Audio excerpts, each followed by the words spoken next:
The U.S. government has missed its court-ordered deadline to reunite all the parents and children separated at the border.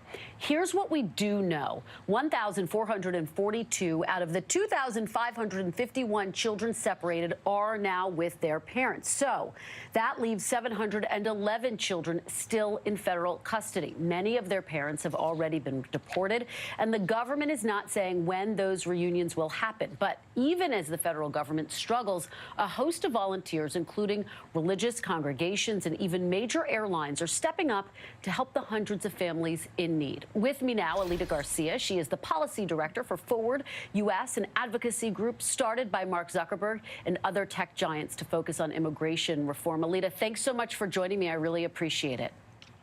Thanks for having me.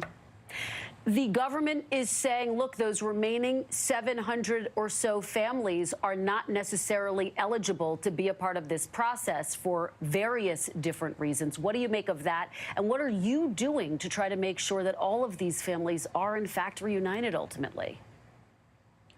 Well, I'm overwhelmed to have learned that the government completely missed its deadline yesterday and that 711 children remain separated from their parents.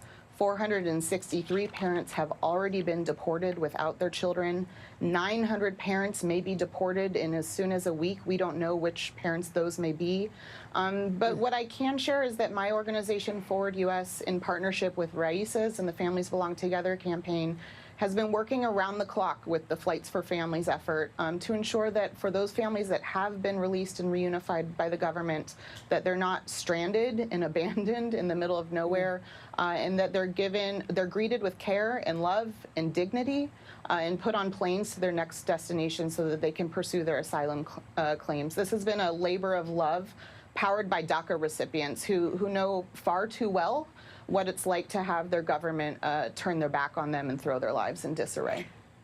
Alida, I want to get your reaction to a report in ProPublica. It is upsetting. I want to warn our viewers. I'm going to read from it. This is a look at more than two-thirds of the shelters housing immigrant children, and they looked over police reports and call logs. And here's what they found. The reports document hundreds of allegations of sexual offenses, fights, and missing children. Immigrant advocates, psychologists, and officials who formerly oversaw the shelters say the Trump administration's harsh new policies have only increased pressure on the facilities, which often are hard-pressed to provide adequate staffing for kids who suffer from untold traumas. You have seen this firsthand. You've been with these children. You've seen these facilities. Is that an accurate depiction? What I can say is that yesterday, my coworker Zaira gave a coloring book to a little girl. It was a Finding Nemo coloring book, and when that little girl started to color, she said, "When the government took my father from me, I felt like I was Nemo." And I think that that is a reminder of how young these children are, a reminder of the grave immorality that this zero-tolerance policy has yielded upon these families, and an alarm for the 711 children who remain ununified from their parents, and how expeditiously the American public and the journalism community need to demand answers of our government, because the only families they've reunified thus far have been because of the lawsuit that has pushed them to start to release and reunify these families. Alida, I can hear in your voice how emotional this is for you. If you could speak directly to the president today, to his top officials, to DHS Secretary Nielsen, what would you say? I would say to have a heart. I would say to put your feet in the shoes of a mother named Vilma, whose husband was murdered, who traveled to this country to seek refuge for safety and security to save her child's life. And to understand that these families are not criminals, to understand that these families believe in the hope and the promise of America.